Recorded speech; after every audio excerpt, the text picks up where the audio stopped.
What's up, everybody? First round of Champions League knockout, first legs, I should say, of the first round are in the books. James and I are just going to have a quick back and forth about it. We're not going to strictly, touch on every single game and, go into massive amounts of detail in each game because obviously there's still a leg of football to play.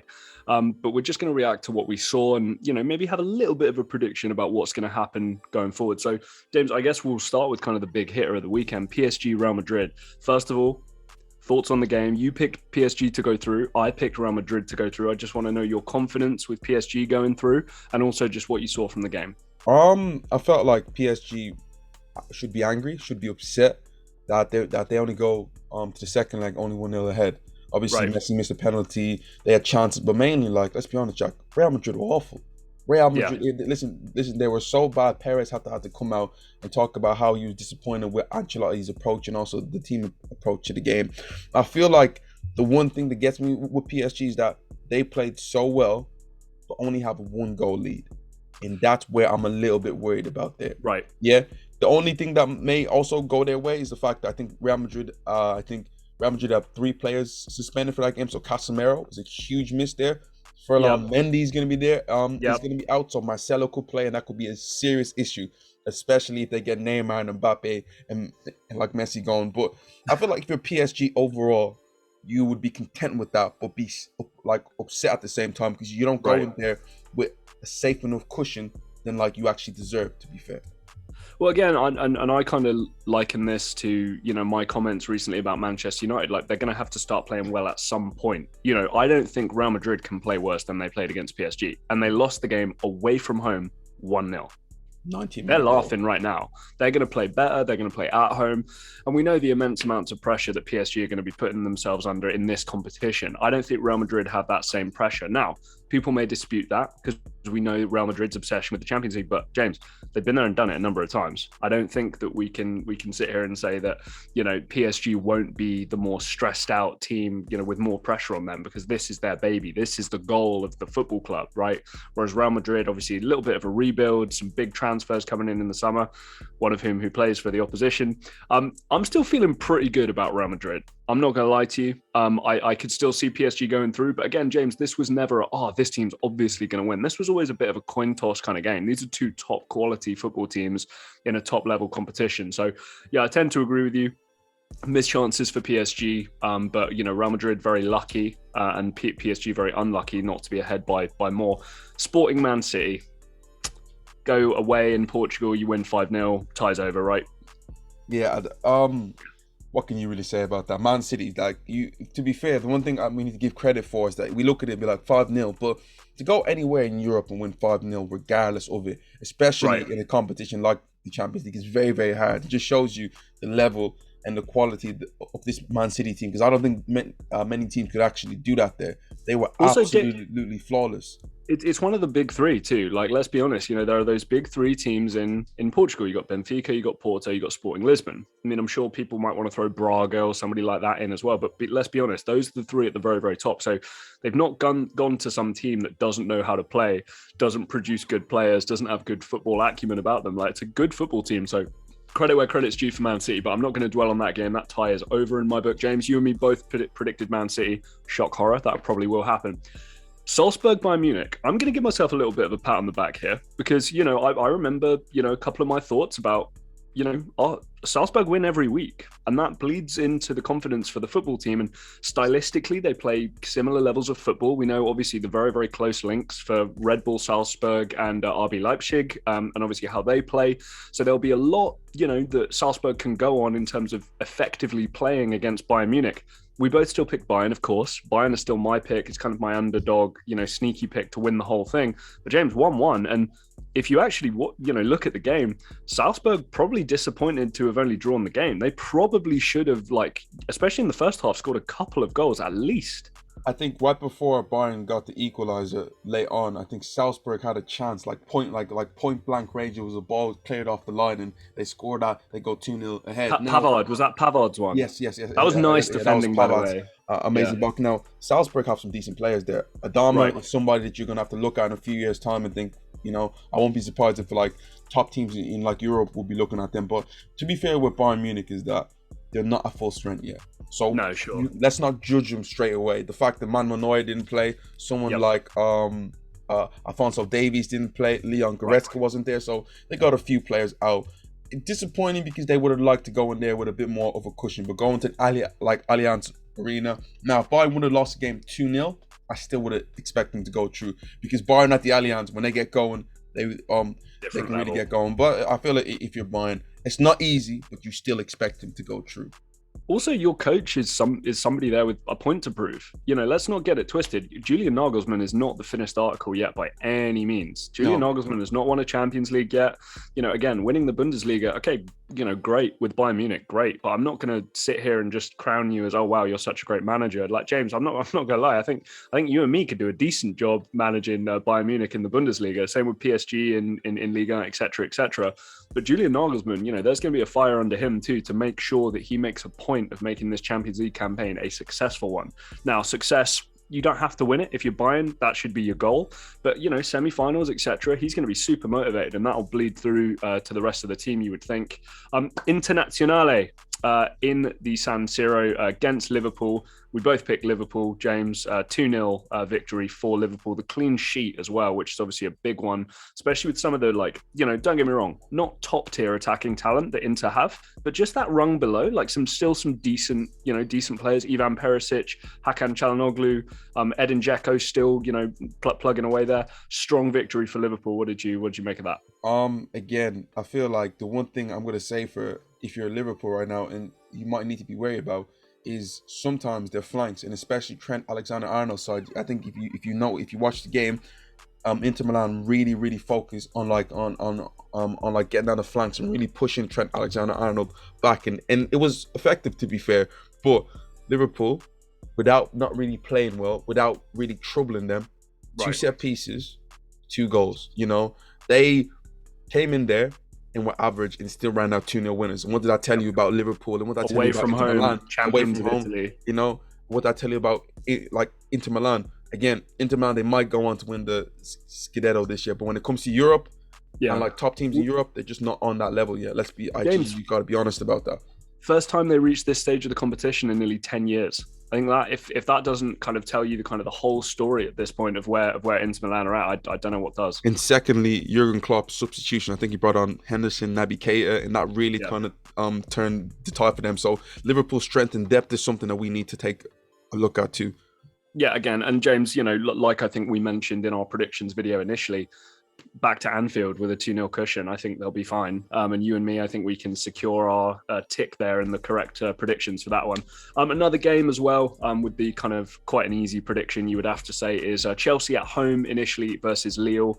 Yep, these are the French champions, guys. Absolutely. We're not going to try and downplay that at all, but they lost a lot of key players, and it's not the same Lille team. And this is also a Chelsea football team that, okay, domestic form is not the best in England, but these are the reigning European champions. These are the Champions League winners from last year, so we can't downplay that. 2-0 victory. Kai Havertz probably should have had a hat trick in the first 5 or 10 minutes, but didn't. Only scored one of them. 2-0 victory. Going to France. That one's done as well, isn't it, James? I like to think it was done, but I think one thing, if you're Chelsea side, is that they can be very, very flexible. The fact that they had Kai Havertz play up front today, if they want to change it up and go a little bit more direct in behind, they can bring on Timo Werner, and obviously they obviously have Lukaku in there who does a little bit of everything. So that's something a bit positive for them, and especially Kai Havertz getting on the score sheet, especially in knockout stage games. He seems to rise to the occasion a little bit, but comfortable for Chelsea. Didn't expect anything special from Lille. 2-0. You expect them to even win the second leg. Yeah, and James and I both picked Chelsea there. Guys, I'm not going to lie to you. A lot of these games, there was kind of a clear victor or a clear favourite, when James and I, on the most part, picked those. We both picked Chelsea, so I think we're both pretty confident there. Villarreal Juventus. Now, again, I'm going to give myself a little bit of a pat on the back, just like I did with the Bayern Munich game as well. I told everybody, upset alert. I'm putting this one on upset alert. Villarreal are that team. They play up and they play down to the level of competition. 1-1. They are at home, right? But this is the same Villarreal team, no matter who they play. I think Villarreal could play a Sunday league team and they'd still only win by a goal. Seriously, they can go up against anybody. They always keep games close. And one thing we know about European football, if you're in the game late, anything can happen. Dusan Vlahovic, electric start. Again, this is just going to be a sign of things to come, in my opinion. I think this guy can just shoot to the moon in terms of his ability and talent. But obviously, it's elsewhere on the pitch that he's let down here. 1-1 against Villarreal, second leg in Turin. I'm just saying I picked Juventus more as a tactical thing because I want to make sure that James can't catch 2 games up on me here in our predictions, because obviously we had PSG and Real Madrid as different picks. But James, how worried are you if you're a Juventus fan? And how excited are you if you're a Villarreal fan right now? It's a 50-50 one, if I'm being truthfully honest. This is one of the games that I had an eye on lots of games, and this was one of the 2 games I didn't really take a look at that much. Obviously, seeing the goals there. But I feel like if you're Juventus, like, if there was away goals there, you're coming out of it and be like, pretty yeah, happy. well done. Right. I don't think Juventus are that upset about it. But I don't think Villarreal are like, it's tie over now. It's tie over. We have no chance. Just remember this: they were able to go away to Atlanta and win and go through to the next round. So coming into the second leg right now, it's really, really split down the middle. Juve edge it a little bit due to the fact that they have the quality, and Dusan Vlahovic just started like a house on fire. But Villarreal are not going to go in there fearing anything. I think they're going to go in there with the belief that they can go through and actually win this tie overall. James, the defending on the Villarreal goal was appalling. I don't know if you kind of have that picture in your mind's eye. Maybe after this, just go and look at that goal. Juventus defending, it was like they wanted Villarreal to score. It was incredible. He was wide open, onside by a mile, no one within like 6 feet of him. It was really, really poor. So I'm sure they'll look at that. I'm sure there'll be criticism where there should be criticism for that one. But again, guys, that's going to be on upset alert. This is the thing with Unai Emery. This is the thing with these kinds of teams. When he manages these levels of teams where it's just that kind of Europa League champion, entry-level Champions League team, they're going to be dogged and they're always going to keep games close. I still do expect Juve to go through. Yes, sorry, we should finish on that, shouldn't we? So in terms of confidence, for me, I'm still picking Juventus. I do think, a Paulo Dybala 25-yard curler into the top corner to make the difference. Sure, why not? That's the kind of thing that will happen. Villarreal don't have those players. But again, they could keep it close. Who knows? Okay, penultimate game, James. Atletico Madrid at the Wanda Metropolitano versus Manchester United. One of the best headers in recent memory, in my opinion. Renan Lodi with a perfect cross into João Felix, who just nicks that in off the post. David De Gea, not a chance in hell saving that one. Post coming in. Atletico Madrid with a brilliant, brilliant start. And then kind of a late option there, winning the ball in midfield. Bruno Fernandes, ball through, defender misses the tackle. Anthony Elanga with the early finish. Very questionable goalkeeper positioning from Jan Oblak. I'm just going to put that out there. I don't know what the hell he was thinking. But Anthony Elanga with the equaliser, and Manchester United probably leaving Madrid thinking like they feel like they've probably won the game. Couple of questions, James. First of all, this was the second of our 2 disagreements. So we agreed on every other game. We just disagreed on PSG Real Madrid and Manchester United Atletico Madrid. What's your confidence going back to Old Trafford? Because I would say Manchester United would potentially play their better football away from home. We've seen them struggle at home. Games are always close. There's draws. It's not quite as easy. Away from home, Manchester United try and play their better football. What are your thoughts on that? Jack, I do agree there, especially recently at Old Trafford. I don't think Old Trafford is the fortress that it used to be now. If you take this back to 2009, I would have said game over, going back to Old Trafford. But United recently with Old Trafford, teams don't fear going there, and a team like Atletico Madrid who thrive on these tough away grounds, that's for me, that's brilliant for them. But taking it back into the game, if you're Atletico Madrid, you're kicking yourself, and you're very, the very post twice, didn't they? Again, the second post shot was very, very fortunate, and then the first post shot was very, very fortunate. The second one was actually going to be offside anyway. Okay. They should have cleaned Manchester United out. Man United did not come to play for some weird reason. I thought Paul Pogba, Bruno Fernandes, both of them gave the ball away. They weren't at the races. We didn't see enough of Cristiano Ronaldo. And to be fair, we always criticize when a team scores a goal. But you can kind of be critical about Harry Maguire a little bit. But that's great movement from João Felix in the header. Yeah, that's just a great goal. Is absolutely superb. But if you're Manchester United, based on what happened throughout the whole 90 minutes, you're leaving there with your head held high, and you're believing the second leg that we can get this team. To me, it's placed down the middle again, But Right. both teams, to me, should go. Man United will be the more happier of the teams after Yes. getting a draw in a game that they should have been easily beaten by. But if you're Atletico Madrid, you're going to look at Manchester United's record at Old Trafford and say, we don't really fear you. We can definitely get a victory here. This is the kind of game that I do see doing the extra time penalties a lot. It's not going to shock me if the second leg is also 1-1, and that we get to that stage. And James, final thing on this game. Are we buying stock in Anthony Elanga right now? What are we? Because I'm not going to lie to you. He's come in and he scored some important goals, and he comes on and he seems like he makes a difference. But I'm not struck by like, wow, this kid has something. This kid is special. This kid is going to be the new right winger for Manchester United for the next 10 years. I'm not hit by that. Are we? Do you agree with me there, or am I being a bit harsh? He isn't somebody that just hits you straight in the face and be like, "Wow, talent!" Like when Rashford came on the scene. But Jack, he's being effective. For sure. And like to me, that's the main thing. I have to give a huge amount of credit to Manchester United's academy, because every single year they tune out one player, two players. Every single year, you look at Jesse Lingard, Paul Pogba before that, Rashford, Scott McTominay, and now Elanga. Like fair play to them there. Jack, again, is he at Manchester United standard? Like the high standard that they've created? Right. No, but he's a good player, and if he keeps on developing at a high rate, we could see a good squad player for a long period of time at Manchester United. We know how much they love their academy boys. Yeah, absolutely. Part of the club. Yeah, again, just a little bit remains to be seen. I just don't think we should, crown this kid as the next best thing already. Moving on to the final game, a really interesting game actually. Obviously, two teams where you're not really worried about them in the semis or in the finals, you would imagine, but two teams where this is a competitive football match. Bit of a throwback as well. I remember watching the Benfica centre backs, and Nicolas Otamendi and Jan Vertonghen. I was just thinking of Premier League days of old with Man City and Spurs. 2-2, James. You and I both picked Ajax here. I think we learned our lesson from the group stages about not thinking that they would go through. But Benfica kind of came to play. They were at home first, and one of their goals was an own goal from Sebastian Haller. But I mean, did you see Dusan Tadic's goal first of all? That was nice. That's one of the better goals I've seen in a long time. I'm not gonna lie. This is one of the two games that I didn't actually get to see. That's okay. So Tadic kind of hit this side foot volley that went like top corner. Just beautiful, pure composure and technique. Really, really nice.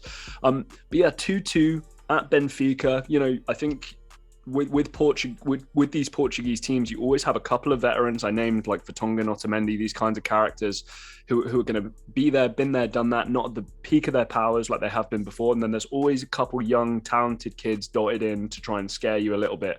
Ajax, funnily enough, is the exact same team, so it's exact same kind of thing. So there's kind of an even matchup there. We both picked Ajax. Still confident on Ajax because obviously the next leg, James, is going to be in Amsterdam. The one thing about like Portuguese teams, and like I think granted Porto was able to win last year, I don't believe that Portuguese teams travel well away from home. Right. So I look at like Ajax, I think that they'll be disappointed the fact that they didn't leave with a victory like overall, but them going into the second leg, can they outscore Benfica based on the whole talent that they have? I believe yes. So Benfica is obviously going to go there and believe, but I tell you what, to me is a huge thing for this game is the fact that away goals does not count, because especially with Ajax scoring them 2 goals, at least Benfica don't have to go there and realize, oh, we have to score. So they're not going to go there with the same urgency as they probably would have went into like into a game last year. So the away goals factor to me plays a massive thing. But I wonder if you're doing the dance with the devil there, because what are you going to sit back and allow this Ajax Amsterdam team with Erik ten Hag and some of these talented ball players to have more space and time? You're playing with fire there a little bit. But James, we've had our first kind of first legs of the knockout rounds in the books. I think we've had some really, really nice drama, some really, really nice storylines, and a lot of these fixtures are set up beautifully for the second leg. What do you reckon? I think by 3 games, which is the Man City game, the Liverpool game, and the Chelsea game, all like all 3 top teams in the Premier League right now, every game is nicely poised, and I think every team has a chance to go through. Even Salzburg, they could get a victory. You never know there. So I look at it right now. It's all to play for. It really is all to play for. Also, obviously, the real reason why everybody's here, they want to know about the Jack versus James. They want to know about the scores. Obviously, it's 10-11 at the moment. Just to let everybody know, with all the games as they stand at the moment, if they kind of play out this way, and we call the current draw with Atletico Madrid and Man United, we call that kind of a write-off. James would be level on points with me. He would claim back that point. We'd be level again going into the next round. So let's see what happens with PSG and Real Madrid. Obviously, I'm hoping that the Los Blancos guys can kind of help me out here. Guys, let us know what you thought of the first round of these games, the first legs. Let us know what you think might happen in the second round. Like I said, with these knockouts and with these predictions, let us know if you're playing along with us as well. We want to see proof before, because if we see it after the fact, we're going to say that is pretty sus. James, anything else from you? Yeah, guys, just like, share, and subscribe, and see you next time.